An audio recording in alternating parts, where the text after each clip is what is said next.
na ganito. Ayan. Ay tsura ng gas sensor doon sa siguro hindi pa nakakakita or doon sa mga bago. Ganito lang yan, no? So, ang price niya ay medyo mataas kasi more or less nasa 10,000 ang halaga. Medyo mahal, no? Halos presyo na ng isang window type na aircon. Eh, kung magpalit pa tayo nung indoor board, tapos may iba pa lang problema pa, sira pa rin yung outdoor. So medyo malaki. So usually naman ang board pag nagamit na natin, may salpak na, hindi naman yan pwedeng hiramin or i-return natin.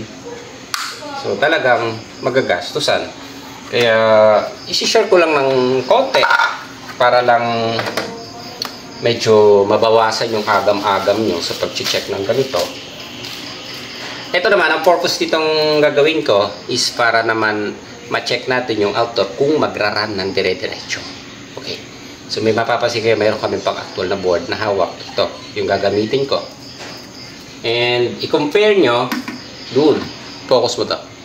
Ano yung pagkakaiba na nakita nyo doon sa board?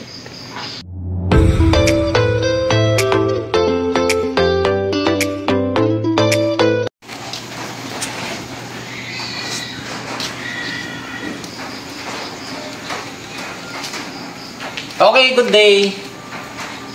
Meron kaming share sa inyo na problema. I-off ko lang para hindi ka maingay. Ayan.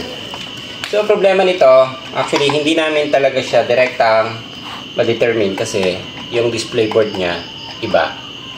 And yung minsan umaandar siya, katulad kahapon, observe namin. Umaandar minsan ang compressor, minsan hindi. Pero importante dito makita natin yung error. So yung ginagawa natin na brand is Daikin. Ito, pakita mo itong brand.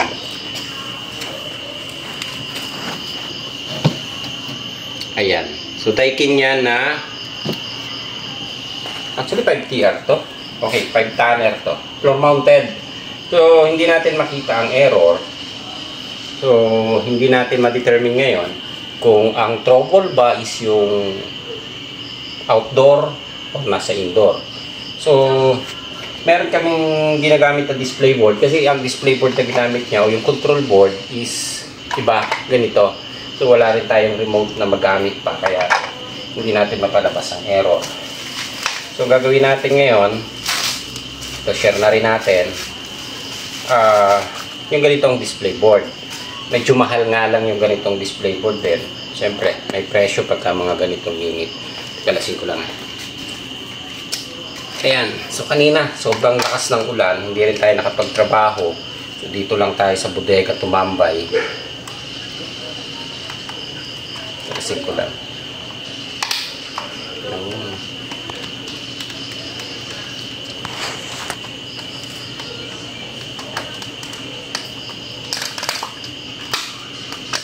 Ayan.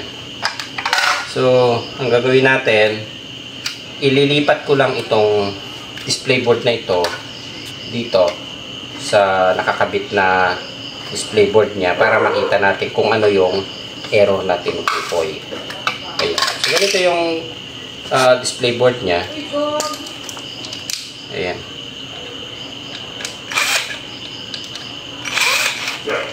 Ayan. So, familiar na naman kayo siguro dito. P1 and P2 lang naman ang connection nito. So, yung control na yan, yung ganito, o merong iba yata na ginagamit. So, halos uniform lang siya pag ganitong Daikin brand.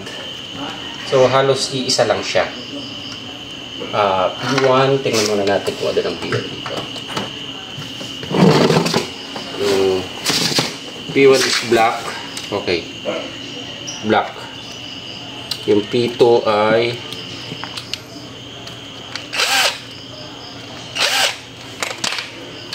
yung gray. Ayan. So, dalawang wire lang siya. Ayan. So, common na ito. Lalo na yung mga, syempre, shoutout sa mga taga-Daikin. Common na lang to. Ayan. So, senior lang namin yung troubleshooting. Actually, sariling diskarte na paraan namin ito sa pag-check.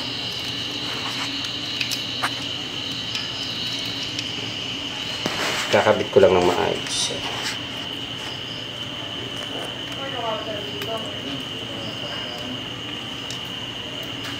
Okay.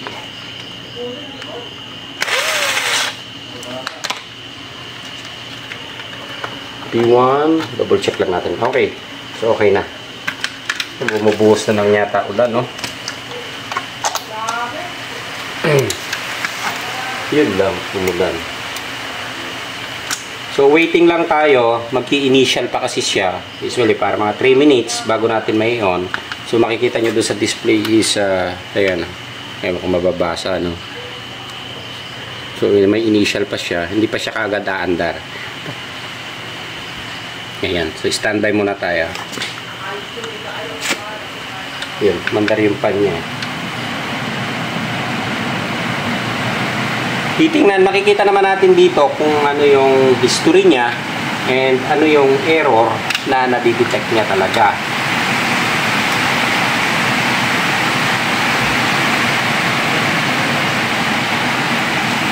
Ayan, medyo malakas pa rin ang ulan.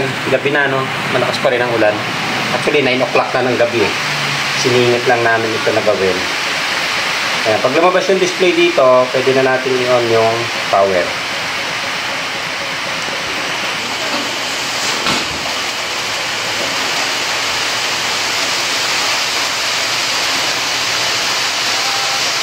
Yun.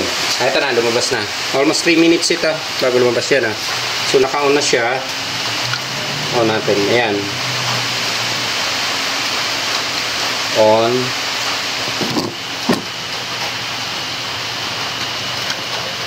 Antay lang natin umandar. Then, titingnan natin yung error na ilalabas niya. Yan. Okay, so maandar yung indoor. Yung outdoor, may power din siya. Okay, tanggalin ko lang ito. Ayan, naka-on. Naka-on yung outdoor natin. And pag mag-check kaya minsan pinapaandar lang natin ang compressor. So sinuswitch lang naman natin yung nasa taas na yun para mag-start yung compressor. Yun, may dalawang switch na nasa taas. Yung nakikita yan. Okay. Ayun. Switch lang natin para mag-initial or umandar yung compressor. Kaya lang, syempre usually 5 minutes lang siya, then magka-cut off ulit, aandar, namamatay yung compressor. So yun lang yung ginagamit natin, ina-adjust natin. Okay. So tingnan natin kung lalabas na yung error niya.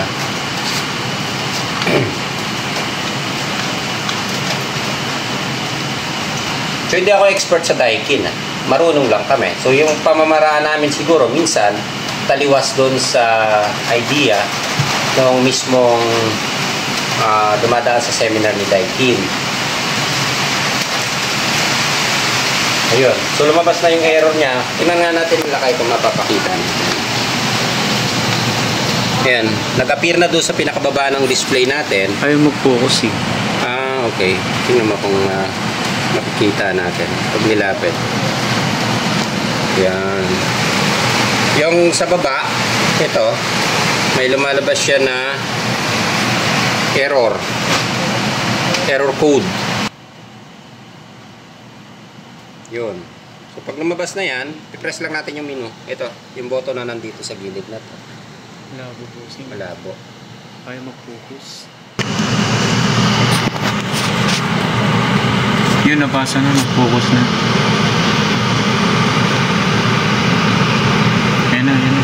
Yun. Okay. So pupunta tayo doon sa ito yung button na ibababa natin. Naka-focus lang tayo. So bababa tayo. Yun. Pupunta tayo sa error history. Ayan. Then pindutin natin yung button na nasa gitna.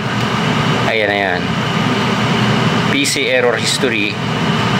Yung isa indoor unit error history. So baba tayo doon. Tingnan natin yung sa indoor kung ano yung lalabas na error niya.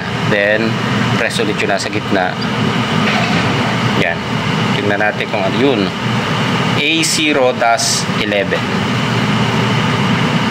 Ayan. A0-11. So exit natin ulit. Punta tayo doon sa taas. Yan. A0-11, yung 2 is U4, H3, J6. Kaya yung ano ba, H9 ba? H9? Oo nga, no? H9, J6. Okay. Ayan. FC error history. So, hindi pagka ganito, usually, ang error na nababasa niya is itong nasa na to?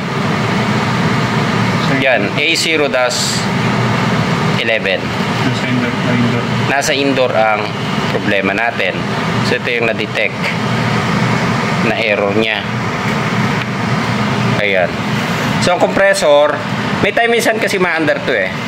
I-off muna natin ulit. Ayan. Hindi pala tum-off dito, no? Kailangan isa-shutdown. Yan.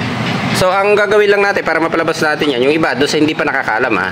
Ilulong press lang natin to. Teka, liit na natin ng konti. Yun. Ilulong press lang natin to. Patay ko muna. Para hindi maingay. Okay? So, long press lang natin hanggang sa lumabas yung display dito ng history. Then, bababa kayo. Makikita nyo naman, basic na basic lang naman yan. Yun. Then, makikita nyo na yung error. So, ang initial na nakita natin is A0-11.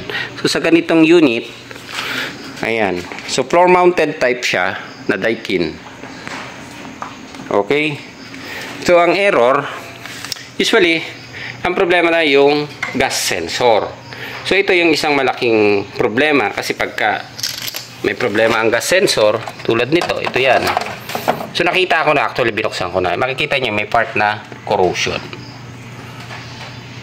Ayan. Kaya sa malamang na sira talaga siya. So, kailangan natin, syempre, pagka ganito, ang pagiging problem lang na labanan natin, itong indoor board ba is good or hindi. Or, syempre, yung outer board ba, kung hindi natin mairan ng diretso, hindi rin natin masasabi kung good or hindi. So, ito yung pinakamalaking palaisipan, lalo na kung like freelance or hindi ka accredited ng isang service center nito na Daikin. So, wala tayong mga spare na pwedeng gamitin. Ayan. Pero ang tinutukoy based do sa error is ito. A0-11, yung gas sensor natin, or may problema yung gas sensor. Ayan, makikita na natin kaagad may corrosion. So, yung iba kasi walang ganyan, walang indication na makikita mo na parang slight corrosion na ganyan, na talaga sira siya. So, yung A0-11 pwede ring manggaling dito sa indoor board. Pero ang suggestion, usually pagka gumagawa tayo ng ganito, kapag gumawa tayo ng A0-11, nagpalit tayo ng gas sensor, common, sinasabay natin ang indoor board. Usually ganyan kasi ito yung may problema na kapag nagpalit ka ng gas sensor, umandar, hindi ka nagpalit ng indoor, bumibigay ulit si gas sensor or bumibigay si indoor. Or minsan kapag sira ang indoor and nagpalit lang tayo ng gas sensor, minsan pati gas sensor natin nasisira ulit. So may mga history na ganito, may mga experience tayo na nakita na ganito ang problema. Kaya is common na ginagawa dito, pinagsasabay, or kung walang pang actual, pinagsasabay. Ayan, kaya lang talagang medyo malaki ang gastos. Ayan.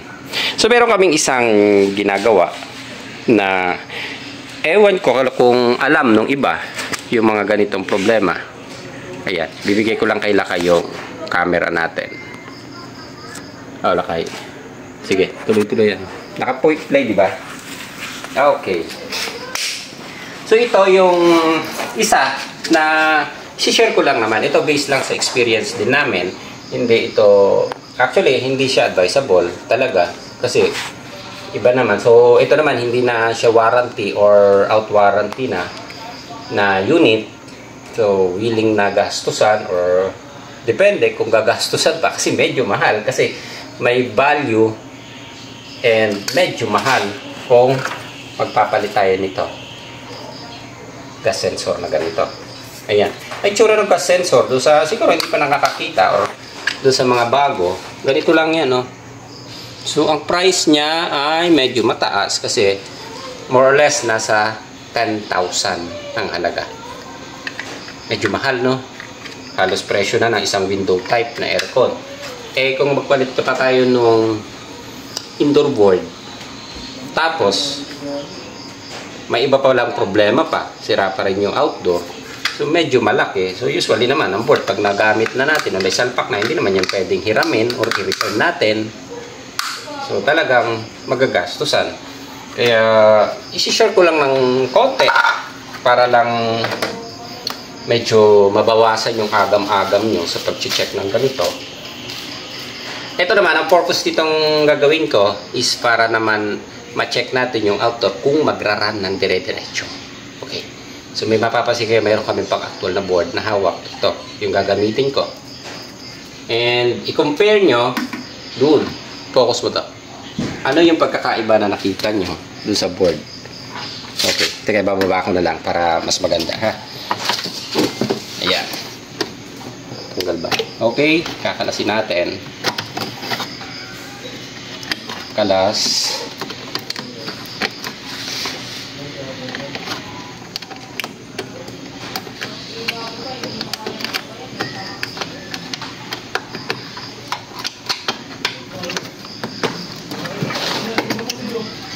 Yung.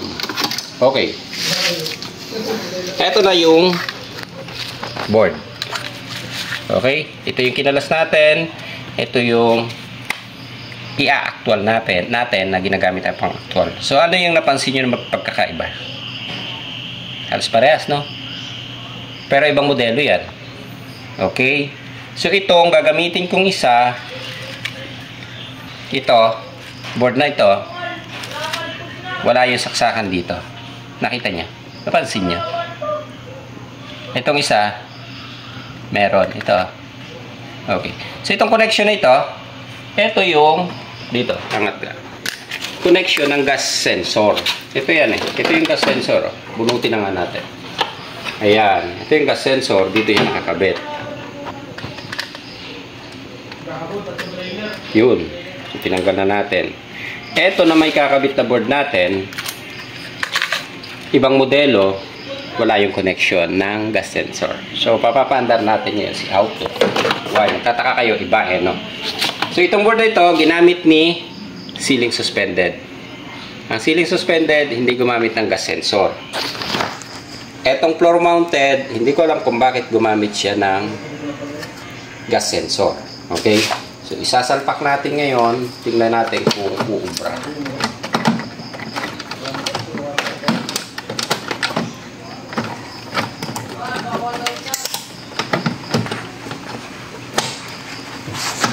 So, itong ginawa namin ha, kanya-kanyang diskarte tayo. Pwede nyo namang sundin kung ano yung idinaan o dumaan kayo sa seminar. Pwede nyo gawin. Itong sa akin, idea lang na pwede natin gawin.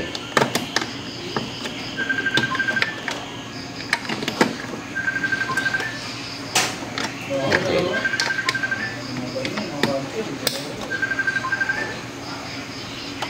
Pagka-sensor to. Sagutin mo manalakay. Yan. Ayan, okay. So, ikinabit na natin ito. Yan yung indoor board ng ceiling suspended. Actually, iba nga siya, ibang model. So, actually, hindi namin i-advise na gamitin nyo. Dahil, iba naman, siyempre, hindi siya aakma, hindi siya tutugma doon sa mga dinaanan yung seminar. Ayan. So, kami lang matitigas ang ulo kasi mahilig kami mag-eksperimento. Ganun ba yun? Ano? Okay. So, parehas din siya. At ganito rin yung display board. Ayan, nag-i-initial siya. So, hindi pa siya totally nagra-run. Pagsaksak natin o pag-angat natin ng breaker. So, mag-aantay pa tayo usually ng 3 minutes. So, titingnan lang natin kung ano yung makikita nating error. So, mapapansin nyo, yung isa lang na pinakita natin, nakatanggal na si gas sensor. So, disable na natin. Gumamit tayo ng ibang board. Okay. So, waiting tayo. Ayan, okay na pala. Ito. Okay. Press natin ang on. Timer. So, yung nasa baba nagbi-blink is set timer to. Ayan. So, antayin lang natin na umandar. Medyo pangit yung audio yata natin, no? Malakas ang ulan pa. Pabugso-bugso yung ulan.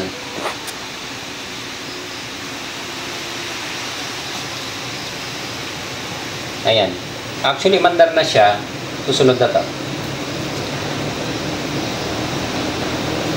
Ayan. Umaandar na yung unit natin. Umaandar na rin tong umaandar na rin tong outdoor natin. Ayan, tingnan nyo. Makikita nyo yan dito. Yun. May hangin na to. Medyo malakas at atras ka ng konti. Ito, bumubomba na rin.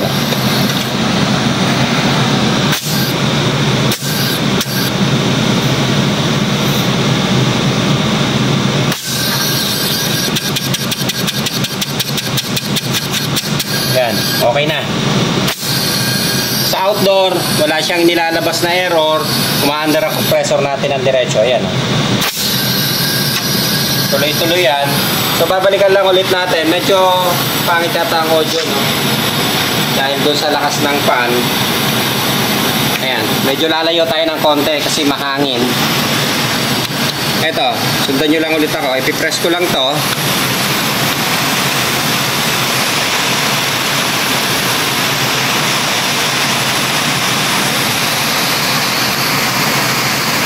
Yun.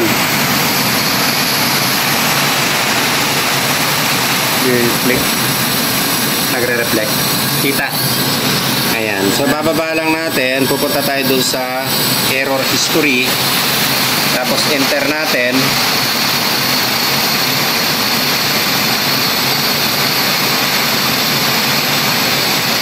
Ayan. Yun pa rin yung nakalagay na error history. Tingnan natin yung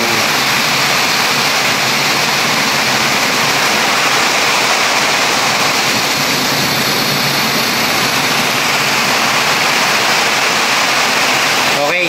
So mapapansin nyo, medyo maulan. Teka. Patay mo muna.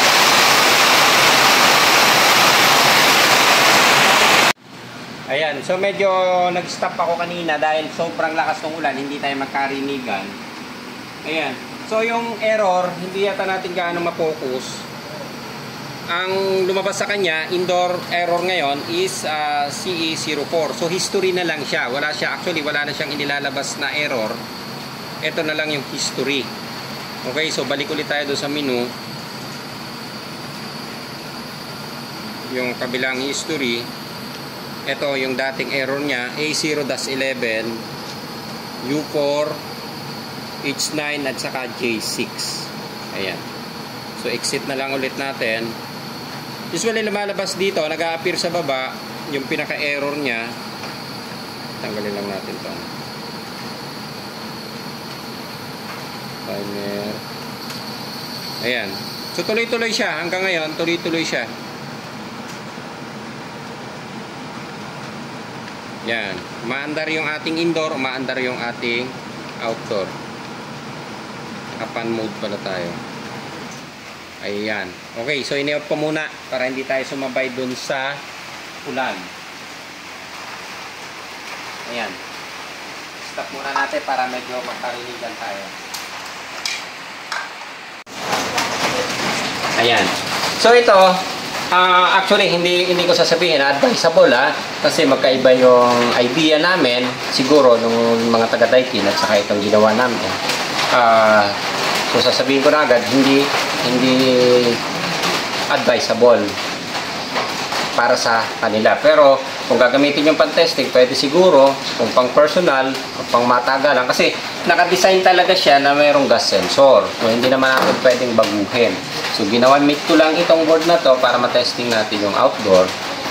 And kung pang-personal unit siguro, pwede nyo gamitin ito.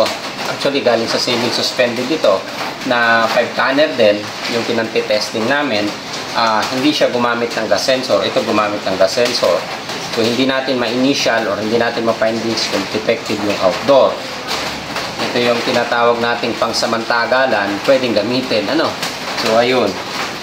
So, mapapansin nyo naman, halos wala pagkakaiba yan. Yung fan, yung speed, or lahat, ang nagkaiba lang sa kanya, wala siyang connector ng gas sensor, and itong pang ceiling suspended, wala siyang program na gumamit ng gas sensor. Okay? Ayun. So usually, ito ang problema ngayon natin. Hindi rin talaga natin ma-findings. Pwede ito. Pero ito, sure tayo na may defective na dahil may corrosion. So yung error kasi na A0-11, pwedeng manggaling talaga dito sa main PCB ng indoor or nanggaling lang dito. Kaya usually, ang advice, pag nagpalit tayo, papalitan mo si gas sensor, papalitan mo si indoor board. Isang set siya. Medyo mahal nga lang. Yun, ulit-ulit tayo sa mahal. Huwag nilang magmahal. Pero, pagka ganitong kamahal, bibilhin natin spare parts. Medyo mabigat. Ayun. So, okay na siguro tayo dito. Ayun, pinang-testing lang natin. Ulitin lang natin ulit kung aandar siya ng tuloy-tuloy.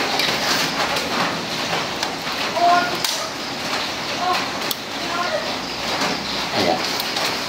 Then, ang display board, pwede kayong gumamit ng ganito.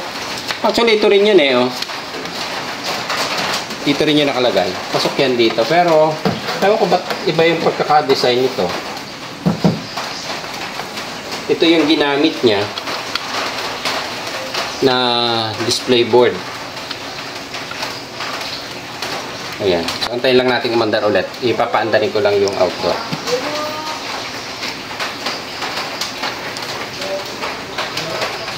Okay, standby tayo.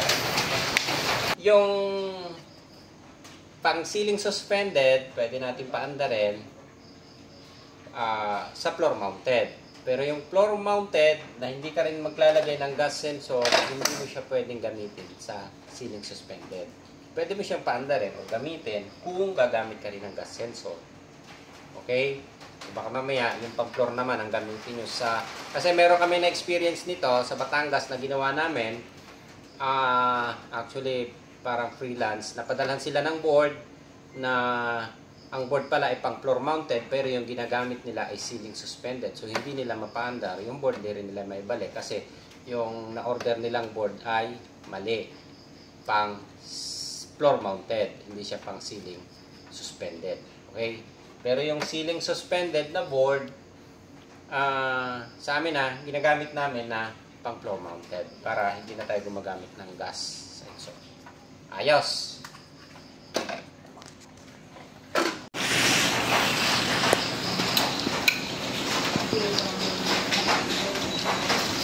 Ayan, so pinaandar na ulit natin. Yan, mapapansin nyo, walang nag-a-appear yan na error display dito. Ayan, so yung nagbi-blink seat clock from menu. Okay.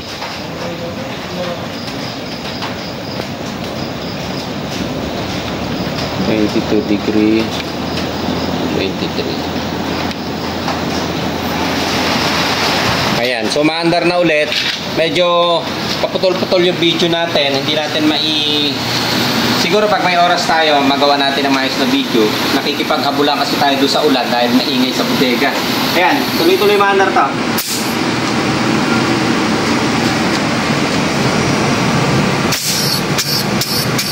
Yan. Then dito sa display board natin, wala tayong error na nakikita. Palalabasin lang natin ulit yung dating error kanina. Yun.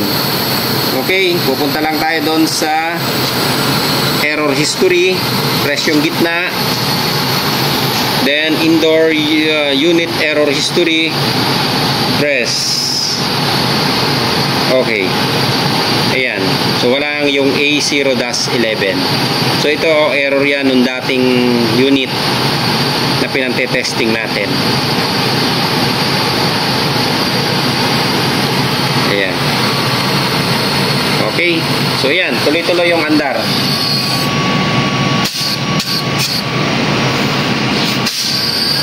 Okay. Tuyok na natin. Ayan. Okay, so balikan lang ulit natin. Ang A0-11 ay pwedeng manggaling sa gas sensor pwede manggaling sa indoor board. Ito. Okay? So, alam na natin. Pero usually, kapag ina-advise talaga natin ng ganitong mga problema, indoor board and gas sensor, sabay pinapalitan. So, yung ginamit natin na board ay pang ceiling suspended. Ayun. Kaya gumana siya, yung ating gas sensor, hindi siya kakabit. So, magkaiba. Okay. So, ang outer naman, the same siya. Parehas din siya ng pang ceiling suspended, kaya umandar siya. Yung connector ng fan motor, connection, parehas din siya dito. So, ganun ding fan ang ginamit niya doon sa ceiling suspended, kaya napapaandar niya. Okay, so ulitin ko lang ulit, hindi namin ina-advise na ito yung gamitin, pero pwede. Okay, ayos.